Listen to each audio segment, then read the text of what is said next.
On to the 10th technical session, we have Mr. Ganeshan Ganapati, Senior Lecturer, Institute of Teacher Education, Ipoh Campus, Malaysia. The presenters are Dr. Thajamanbi Yumkam, Manipur University, Miss Ranjita Rani, Government VYT PG College, Bhilai, Miss Himmat Sharma, Amity University, Noida, Miss Vidushi Pathak, Lovely Professional University, Punjab. Over to you, sir. Okay, thank you, ma'am. A very good evening to all. First of all, I would like to welcome you all to the International Virtual Conference on Language, Humanities, Social Sciences, and Education. For your information, we have 4 presenters in this session. There are Dr. Tajamambi Yumkam, Ms. Ranjita Rani, Ms. Himmat Sharma, and Ms. Vidushi Patak. Kindly please present your papers within the 10 minutes time frame. Our first presenter is Dr. Tajamambi Yumkam. She is the Assistant Professor, Department of Law, Manipur University, India. The title of the paper will be The Right of Terminally Treated Patients to Deny Unwanted Medical Treatments. So, without further ado, I would like to welcome Dr. Tajamambi. The floor is yours. Thank you, sir. I'm well set and ready. Please give me a few seconds to share my slide.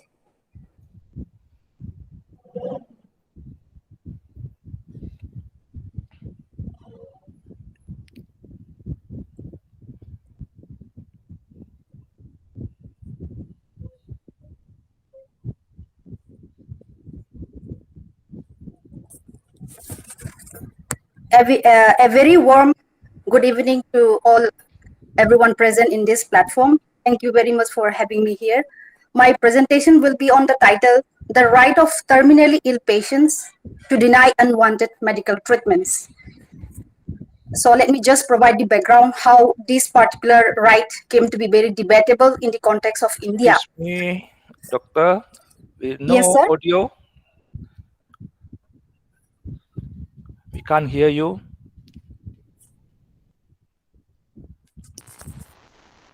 Okay, we can hear you. No problem. Am I audible, sir? Yes, loud and clear. Okay. Yeah, thank you very much. So coming back to the providing the background of how this particular issue came to be very debatable and relevant in the context of India, I have to move back to 1973 when Aruna Ramchandra, she was a nurse who was practicing in a very famous hospital at Mumbai, India. On this fateful event of 1973, she was attacked by one of the employees who was working in the same hospital. She was strangulated and sodomized. And thereafter, she went into a persistent vegetative state for a long agonizing years of 42 years. So she was put on artificial life support. She was given artificial nutrition and hydration. So thereafter, after this agonizing long span of years, Mrs. Pinky Virani, a journalist, on her behalf filed a petition before the Supreme Court, thereby demanding right to die with dignity by exercising her right to deny unwanted medical treatment. Because the main issue in that particular case was the question about the quality life that is demanded within the meaning of right to life as protected in the Constitution of India. So she passed away in 2015. And thereafter, after this Aruna Ramchandra Sandbagh, there was another very famous case, Common Coast. And after these two cases, the legal position of this right to deny unwanted medical treatment is already settled in India. It is lawful. But let me provide you the context of how to exercise this particular right. Now, herein we are talking about claiming this right to deny unwanted medical treatment only in the context of those patients who are in terminal condition. Now, let me just briefly highlight the components who are these kind of patients.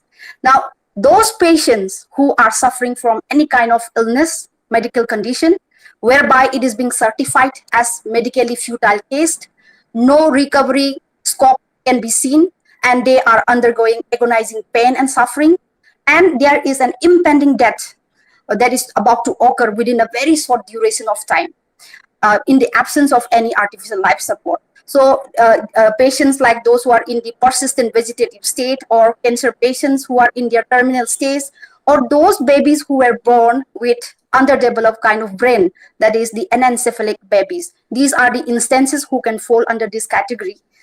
So the so-called claiming right to deny unwanted medical treatment may happen when to deny any kind of extraordinary kind of interventions, be it administration of any medicine, or be it denial of any artificial ventilation support, or feeding of artificial nutrition hydration. So let me just focus on 4 core issues of this particular topic. I have narrowed it down for saving the time. So the first thing is, as I already have highlighted, the so-called right to deny unwanted medical treatment. Its legal position of India is well settled. It is lawful. However, there is no specific law in order to sanction this particular right. In fact, this law has been approved. This practice has been approved by the Supreme Court of India. So what the Supreme Court did was it filled the gap in the existing legal system which will govern the rights of terminally ill patients. Now, let me first deal into the first aspect. Now, how do we enjoy this particular right? What is the premise or basis of enjoying this kind of right? We have to go back to the bioethical principles that will govern the kind of ethical conduct which are permitted while dealing with human body or any living organism. So, coming to the first point, the principle of integrity. The so-called right to deny unwanted medical treatment, it is founded or it is erected on the basis of principle of bodily integrity. Now, what is bodily integrity?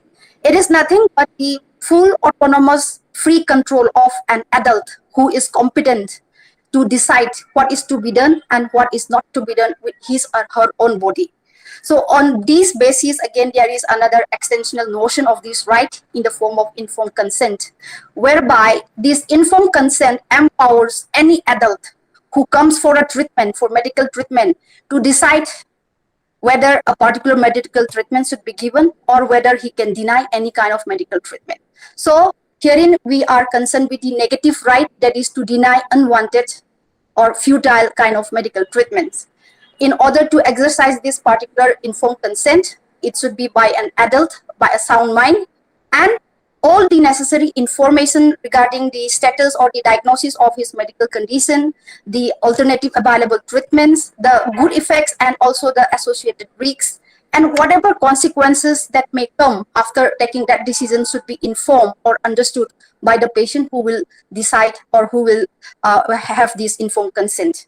So now, even though this has been established as a legitimate right as per the bioethical principles which will regulate the conduct of the doctors, as well as an established principle under the common law principle, still there are other associated legal issues which are very debatable. So I will highlight only 3 core issues of this particular right. First, whether this right comes into conflict with right to life under Article 21 of the Indian Constitution. As most of the citizens of India are aware that right to life is being protected under the Article 21. So the so-called sanctity of right being attached to this right to life under Article 21, when it comes to denial of medical treatment, which will likely lead to the extinction of life of that patient, whether this is permissible within the limits of the Article 21, that is the major issue. Now, it has been time and again being held by the judiciary elsewhere in foreign jurisdiction, as well as again noted or reiterated by the Supreme Court of India in the above 2 landmark cases. It has been observed by the Supreme Court that sanctity of life is not absolute in nature. No, any right is absolute in nature, and equally this is applicable to right to life. Now, being so, the legitimate power which is conferred on the state to interfere to preserve the life of the citizen, that also there has to be a limit in that. And since there is a limit in the context of such patients who are in terminal condition, when they have given or expressed an informed decision to deny any medical treatment which will lead to their death, it is permissible. So as per the established common law, the right to give informed consent to deny unwanted medical treatment will supersede over the power of the state to intervene to preserve the right of the to preserve the sanctity of life of that individual. So that is an established principle of law. Now, being so established as per the law, it means that consequently it means that the so-called sections 309 and 306 of the Indian Penal Code, which talks about, which prohibits the attempt to commit suicide and also the abetment of suicide respectively, that will not be attracted, and hence it will be not punishable. And the doctor who is involved in respecting or enforcing such right or such claim by the patient, he cannot be prosecuted for abetting such kind of termination of life. Now that is the second issue. Then the next one. Now we know that the primary function or the duty of a doctor is to care and to save the life of the patient. So this is an ethical code which is prescribed under the relevant regulation of 2002. Now, when this primary duty to care of the doctor and to save life of the patient, when it comes into conflict with the informed choice of a patient to deny unwanted medical treatment, okay, so how the doctor is going to actually solve these kind of medical dilemmas in the process of treatment. So herein, as we have already seen in the first issue, that sanctity of life is not absolute, and over sanctity of life, the patient's right to deny unwanted medical treatment is being established as more superior. And in terms of that, it is also in a way to protect the dignity and the privacy rights of the patient, and hence the doctor's duty to care and save life in such instances have to do away, and it has to be superseded by the so-called informed consent of the patient to deny unwanted medical treatment, regardless of whether such denial caused death of the patient. So that is an established aspect again. The last issue is what happens when the informed consent to deny unwanted medical treatment is given by the patient. However, that decision of the patient is against the benefit of the patient himself. So here comes the conflict between two things. First principle, that is the exercise of bodily integrity, as well as the informed consent to deny medical treatment. And on the other hand, the beneficence or the well-being of the patient is at risk. So as per the medical expert has given the opinion that it would be better in the interest of the patient to continue with the treatment. However, in the said instance, the patient has given a wish, informed one, that he no longer wishes to continue with the medical treatment or any kind of artificial intervention. So during such kind of conflict, how will the court treat this kind of conflict? So herein, the doctrine of informed consent, that is the right conferred on the patient to deny unwanted medical treatment, will override over the another principle, that is the patient's beneficence. So these are the established legal scenario.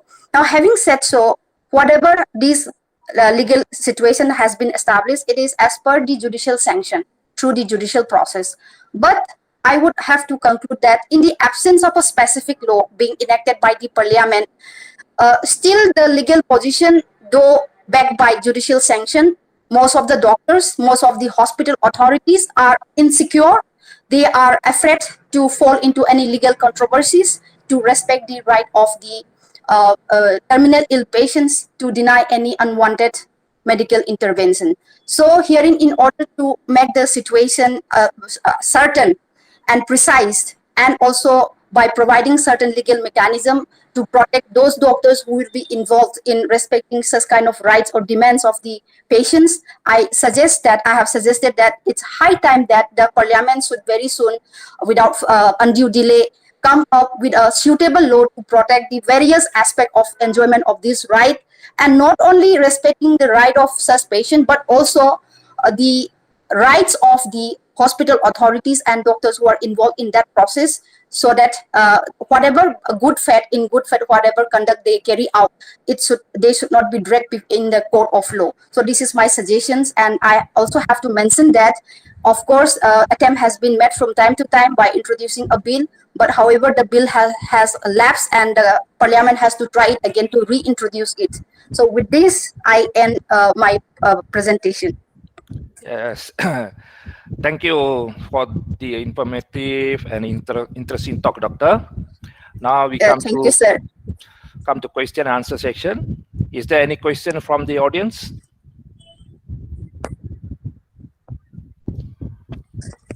I would love to answer any question. Is there any questions from the audience?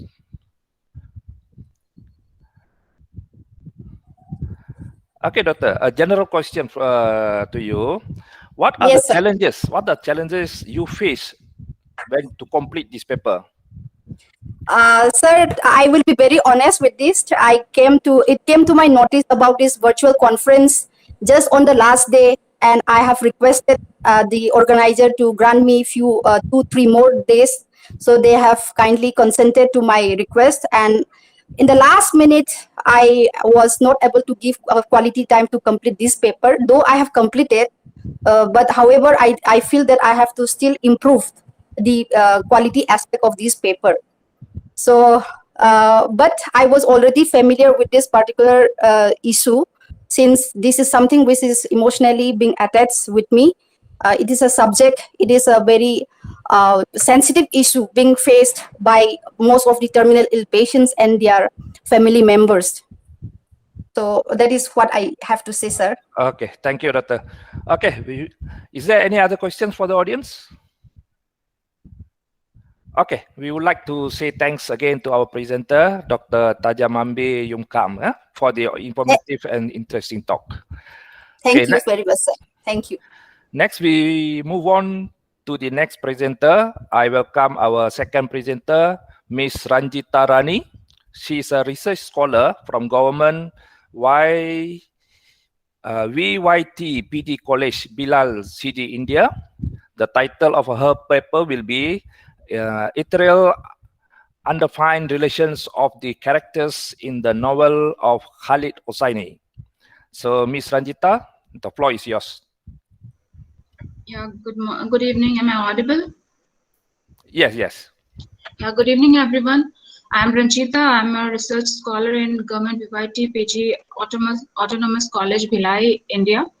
And thanks all of you and the Lavender Literary Club to give me this opportunity to share my paper here. The topic of my paper is ethereal and undefined relations of characters in the work of Khalid Hosseini novel and the Mountain Echoed.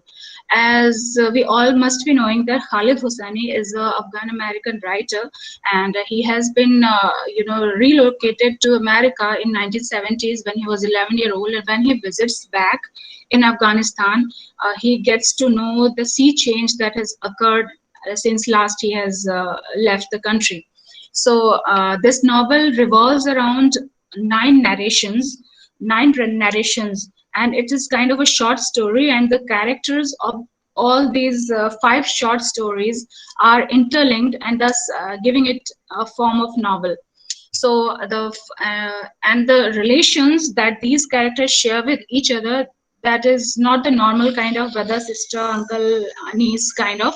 That is very different from this. So first character which I would like to explore is about Abdullah and Pari. Abdullah, as the novel begins, Abdullah is only of 10 years old, and while his sister Pari is only 3 years old, but still he shares not a brotherly kind of relation with her. She is like a daughter to him. He is like mother to her. So this relation is not the normal kind of. And here we have seen in the novel that he cares just like a mother would care when an infant is awake at night, when an infant has soiled her clothes. So he is like mother to her. So likewise, there is the another narrations of a novel, of this novel, and in this narration, the Nabi and his relation with Neela and Mr. Wahadati. Nabi is a chauffeur to this Wahadati family, but apart from chauffeur, later he also becomes the caregiver of Mr. Wahadati. So here, Nabi shares a different kind of relation with Neela, the employer's wife, and Suleiman Wahadati, the employer. Here, the Neela, actually, when he saw Neela, then he gets infatuated with her, and so he tries to, befriend her. And in this process, he get to sell Pari, his step niece, to her, because Neela was not able to bear a child. So he, this way, in this process, he tried to sell Pari, who is only 3-year-old. And then Mr. Vadati. Mr. Vadati is a man who is very diffident, reluctant to talk with anyone. He's very, reserved kind of person. And then being like this, but somehow in the novel it unfolds that it is the beauty of Nabi which makes Mr. Vadati to employ him as a chauffeur. He is, this beauty with which he was infatuated, like Mr. Vadati was infatuated to Nabi. It was not of normal kind. It was not of sexual kind. It was of platonic kind of. And with this love, I mean, when as the novel progresses, as the story progresses, Mr. Vadati gets a stroke, and in this time, Neela leaves him and went to Paris, as she is a daughter of a French mother and an Afghan father. So she left the country, and then Mr. Vadati was left in the hands of Nabi. At the time when he had a stroke, he is not able to move on his own. So in this process, as the novel progresses, Nabi helps Mr. Vadati to commit suicide. At the point when he was taking care of Mr. Vadati, and when his condition deteriorates, he helps him literally to commit suicide. The third story, which revolves around Marcos and Thalia. Marcos is a Greek plastic surgeon doctor, and he has pursued this surgery as a career. When his childhood friend Thalia is, bitten by a dog, and her whole face was disfigured. And after looking at her first time, he was about to, vomit. But then he controlled himself, and then he pursued this career as a plastic surgeon. This way, though he could not get the permission to do the surgery on Thalia face, but still he studied that plastic surgery for the sake of her. And in this process, when he again visited, he got to go there in Afghanistan, and there he treated many people whose hands are amputated, or who were attacked and who were disfigured. So he used to treat them. And then this relation is also cannot be called a normal kind of, because he studied surgery for Thalia, but at the same time he was not permitted to do this surgery on her. So the fourth the story that revolves around Parwana and Masuma. Parwana and Masuma are the twin sisters, where Masuma is very beautiful, very attractive, and Masuma is very attractive and very beautiful. On the other hand, Parwana is very straight kind of girl, and nobody likes her if anybody compares her with Masuma. So in this process, as they grow up and Masuma also grows up, their very sister kind of relation is shared here. But again, jealousy kind of feeling develops in the Parwana, and later in the story, she somehow manages to make Masuma fall down from the tree, and in this process, she break her backbone, and she is lethargic to the end that she is just on the bed. So in this process, again, Parwana helps Masuma to get rid of her life. She helps her to commit suicide. She deserts her in a deserted place, and then she is left like that. Though she is immovable, she cannot move, and in this process, she is also like the guilt feeling is there.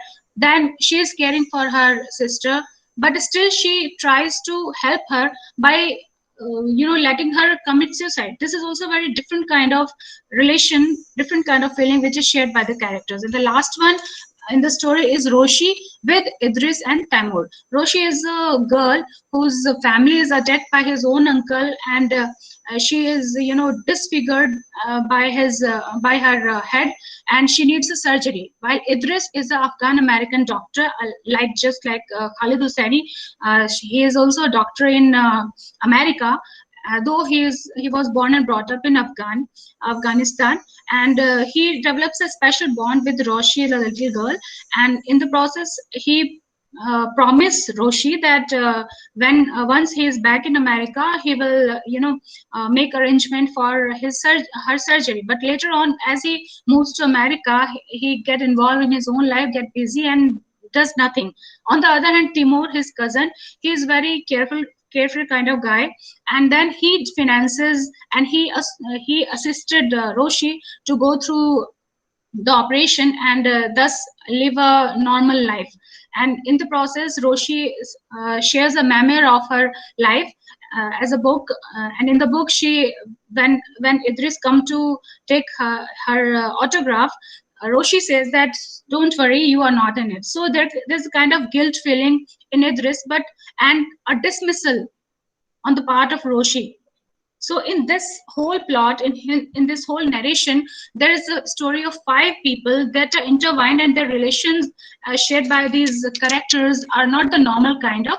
They share a very different platonic kind of relation. Sometimes there is a dismissal, sometimes there is love, sometimes there is conviction, sometimes there is guilt. So this kind of relation is shared by the character in the Mountain Echoes, and thus this is all I have to say. This is where I need to conclude. Thank you. Thanks a lot. Okay, thank you, Miss Ranjita Rani, for sharing the characters in the novel of Khalid Hosseini. Now we come to question and answer session. Is there any question from the audience?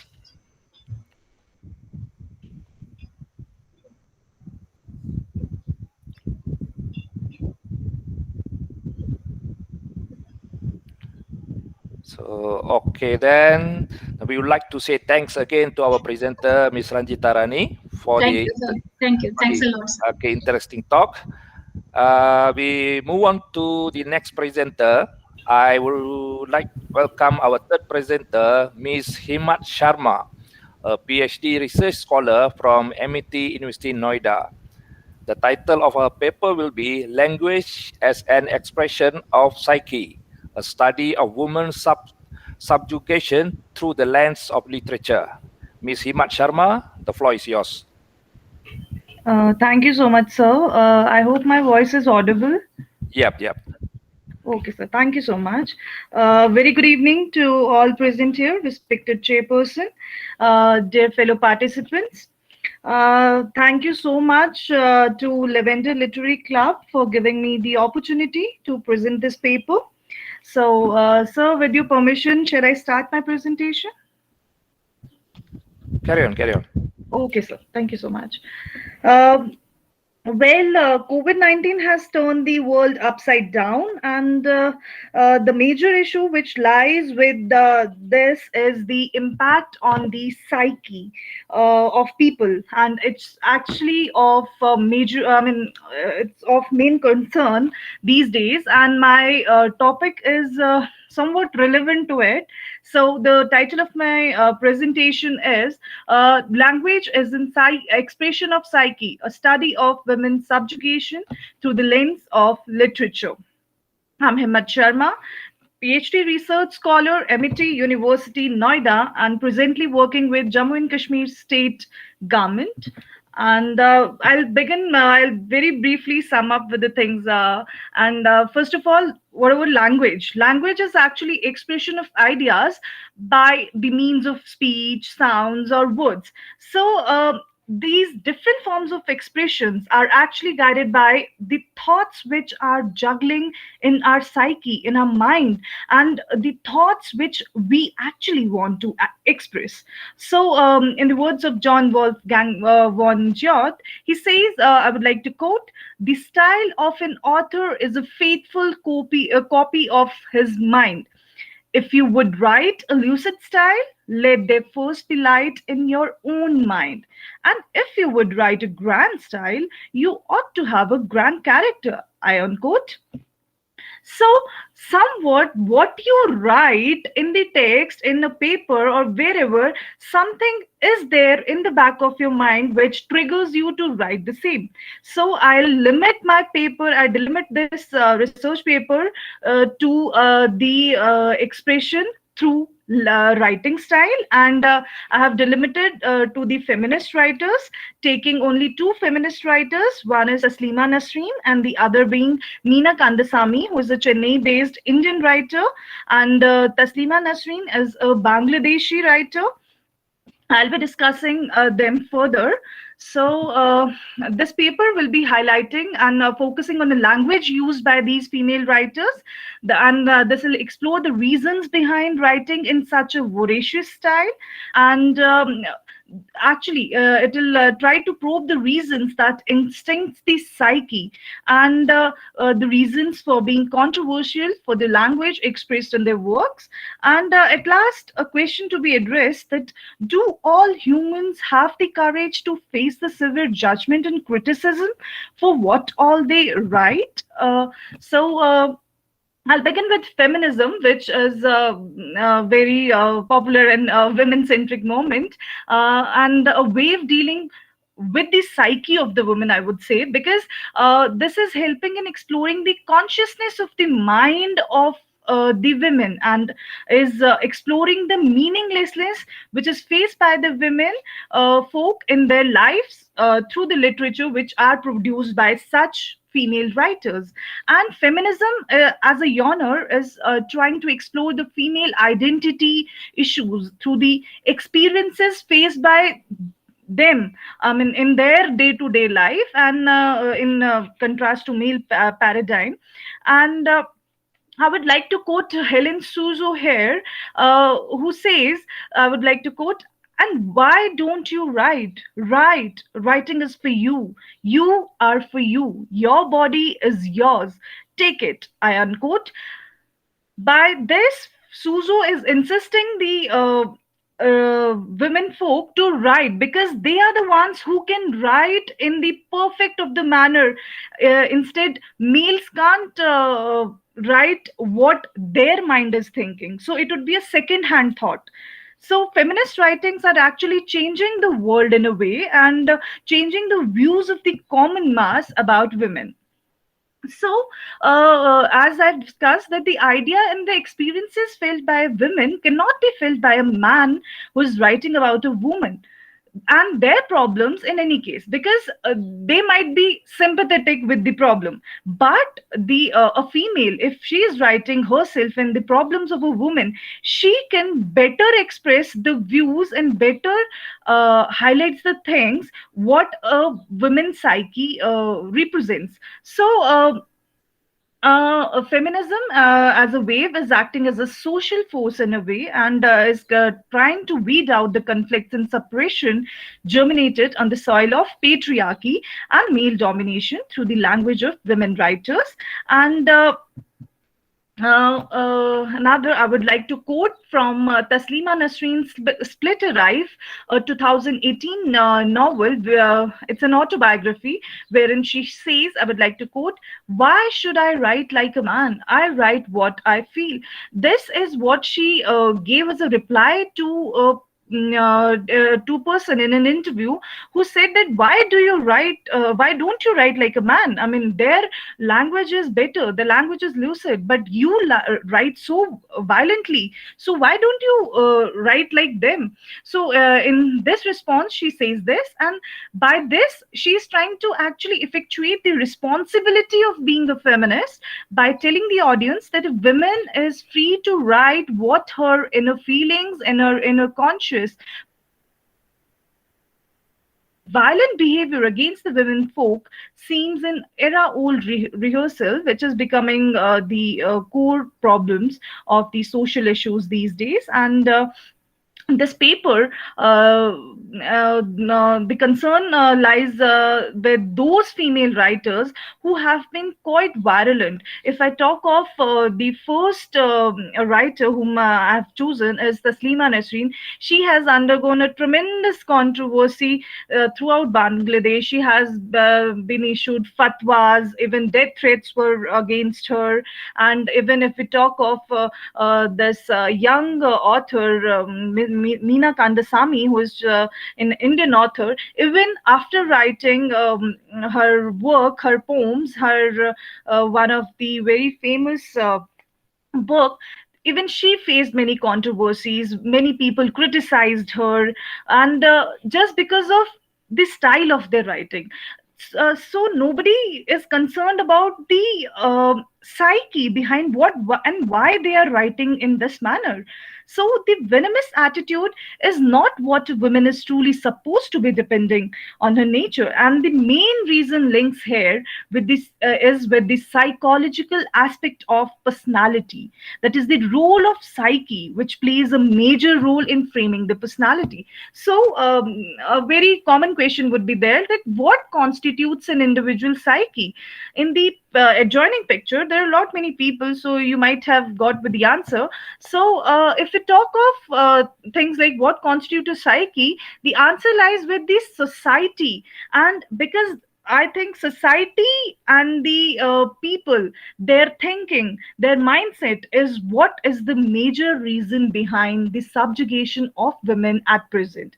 The common perception of the society actually makes and breaks an individual. So through this paper, I'll be addressing the psychodynamic aspect of women. I'll be taking psychodynamic as an approach to study the mind of women writers who are writing so viral and so boldly, so as to mark their existence in the patriarchal society by the way of relating their identity issues through the characters which they are portraying in their works. So in one of the according to psychologists, there are different types of abnormalities, and psychodynamics is again considered as an abnormality.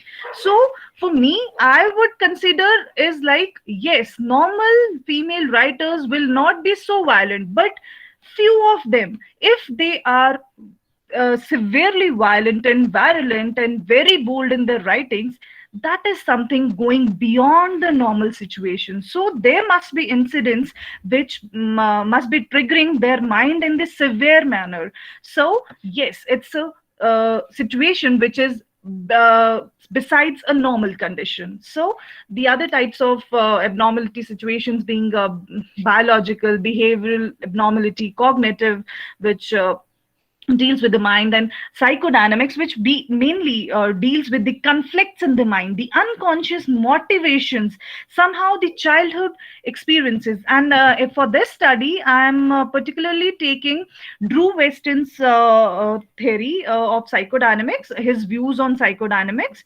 So I'll be briefly discussing about what Freud compared the mind to, how Freud compared the mind to an iceberg, because Freud is the one who gave the concept of psychoanalysis, and from psychoanalysis, the further branch goes towards psychodynamics. So I have taken the concept and approach of psychodynamics for my study. And if we talk of Freud, he has just given this iceberg model, wherein the very little part which we usually see of the iceberg is the small one, and this is the conscious part of the mind, the middle one being pre-conscious, and the bigger one, like, which regulates most of the part of the mind, is the unconscious parts. So the conscious part deals with the thoughts, the perceptions, what we usually see. If we see a tree, yes, the tree is carrying apples and fruits. That is something very conscious. I mean, we directly thought of it, something pre-conscious. which we pre-conscious is related to the memories stored, the long-term memories or the short-term memories, we can say. And then comes the unconscious, the major part, which we actually ourselves are unaware of it. The fears, the desires, the experiences, some traumatic experiences. So these gets embedded in our unconscious state, and this comes through like when we try to express our views, this part may get activated at that time. So psychodynamics as an approach is focusing on the unconscious of women, which relates to the psyche in particular, and tries to throw light on how women are interpreted as mothers, daughters, sisters, and friends.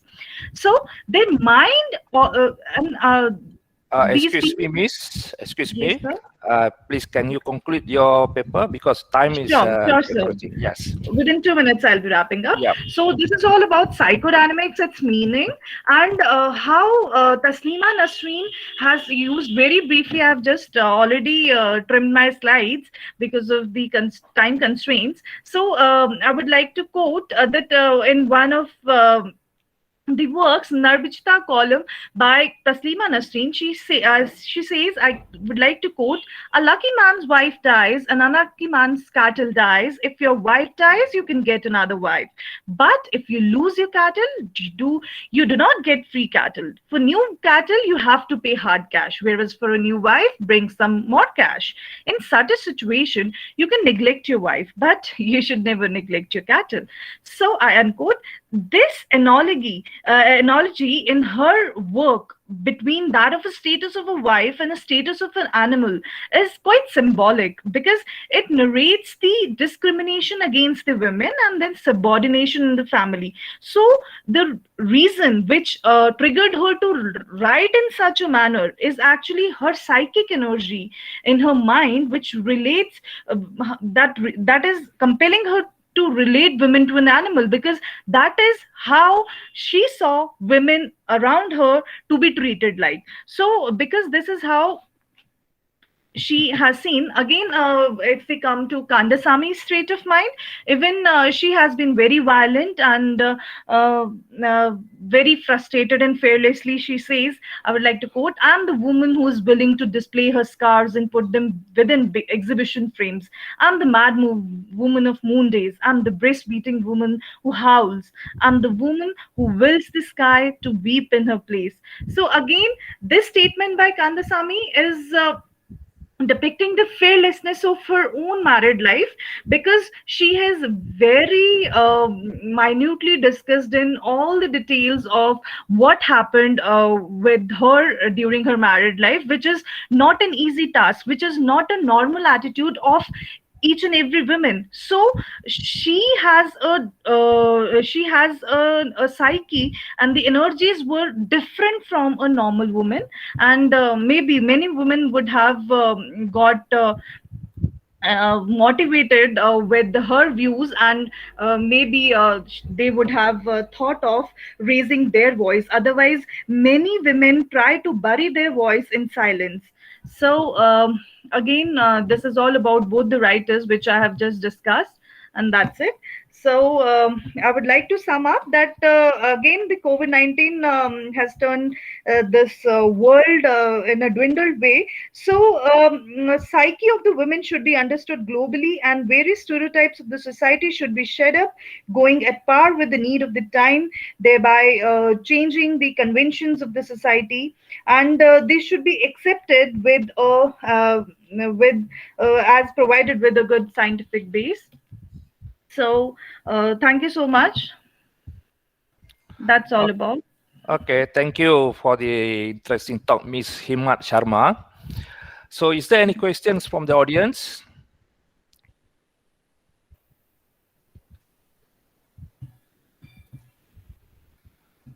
Okay, then.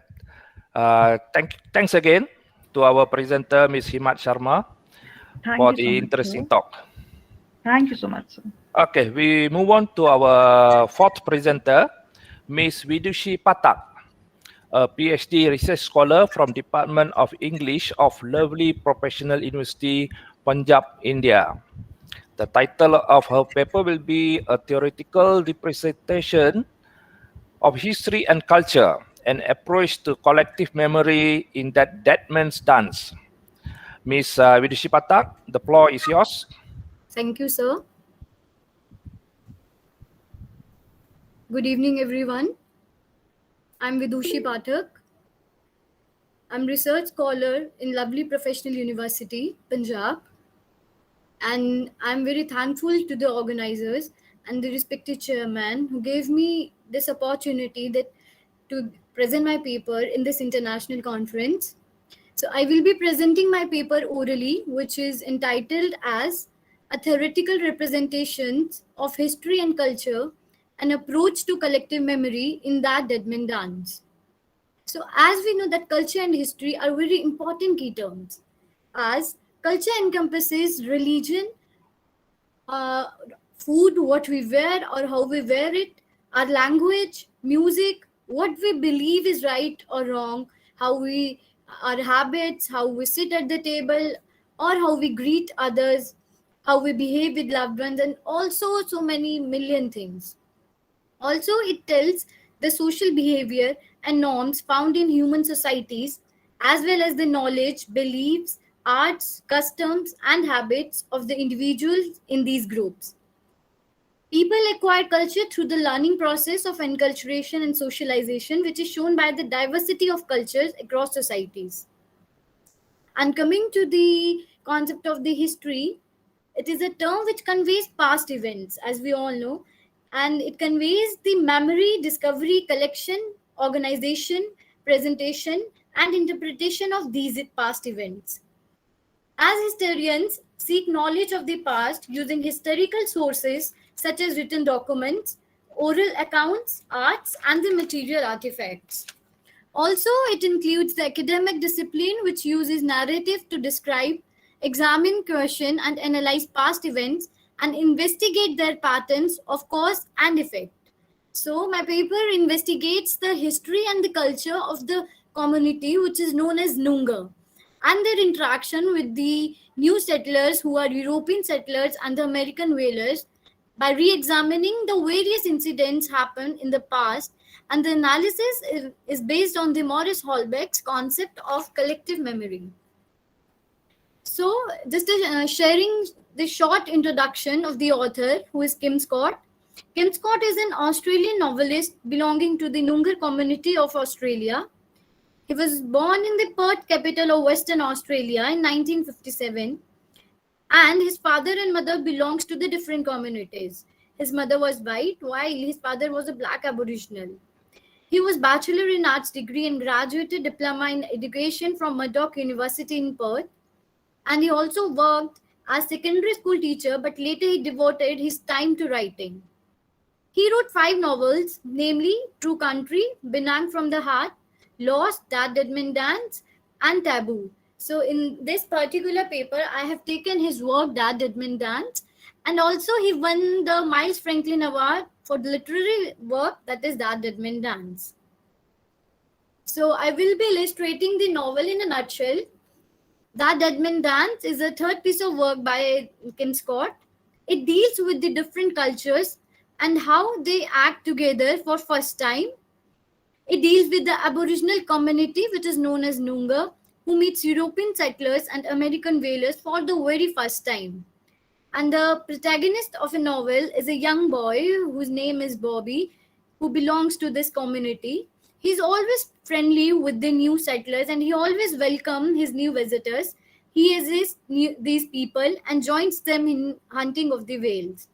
With the passage of time, the Europeans, or we can say white people, impose their rules and regulations on Aboriginals, which is difficult for Aboriginal to accept. So the natives could not make out who was doing this and what was happening. And the elders in the Aboriginal tribe feels uncomfortable and decides to take steps to save their own community. As the main protagonist, who is Bobby, has always been friends to the new settlers, he was forced, eventually he was forced to choose one among the two communities. And with the time, things begins to change as no one is happy with this change. Slowly, there seems destruction of crops. There are accidents of people. They get injuries. This situation arises because new arrivals impose strict rules and regulations for Noongar people to maintain peace. So the Bobby's elder decided to respond, and he's forced to choose between the two sides, which are Noongar tribe or European settlers. So as the novel closes, Bobby gives his final performance, but his final attempt to communicate the spirit of his land goes useless as no one is left who understand this dance. He gave his final performance of this Deadman dance, but there are no one who can understand the significance of this particular dance. The settlers do not understand his dance and loved him, and he is humiliated. Ultimately, his decision will change the condition of his community, and the story talks about the both about the colonizer and the colonized, and by the end we see that Bobby shows his resistance towards the European sovereignty.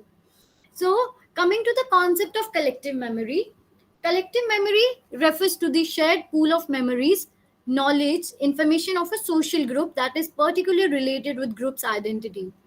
These groups can include communities, nations, generations, and it shares a memory of the nation's past leaders or the images, pictures, narratives, values, or ideas of a social group. It represents the past events related to the beliefs or the values of a specific group of community. So Holbert states that society or community can have a collective memory, and that depends on the framework within which group is situated in the society. He uses this term collective memory to show a type of memory that is shared by the whole society. Through collective memory, one member of the community can recall and re experience those important incidents that he did not take part in. So, according to him, collective memory not only tell people of the community what they remember or can remember, but also how to remember and receive different events in the history of a social group. He talks about the personal memory, which is also called as autobiographical memory. It is never totally personal because it is always in link with the collective memory. So theorists bring the concept of historical memory too with collective memory. As historical memory is different, it is based on the objective, scientific, and always available to us in written and in an ordered form. So, if you go through the novel, you can see that Bobby was always friendly towards the European settlers and he adopts their culture as well as which can be clear. He always enjoys their culture and always ready to accept things of their culture. But when it comes to Europeans to adopt their culture, they never say interested in adopting their culture. They always impose their culture, their traditions, their rules on the natives. So, in by not taking much time, I will be concluding my paper that through this protagonist, Bobby, Scott revealed the early contact of European American whalers and the Noongar people. As at beginning, Bobby enjoyed their culture, but eventually he understood that Europeans were not interested in their culture, rather they want to impose their own culture on the natives. Initially, he welcomed everything of Europeans, but later he felt that Europeans do not value their culture and tradition. So he gets stuck in between two cultures, but in end, he remains stick to his own culture and stand against the dominance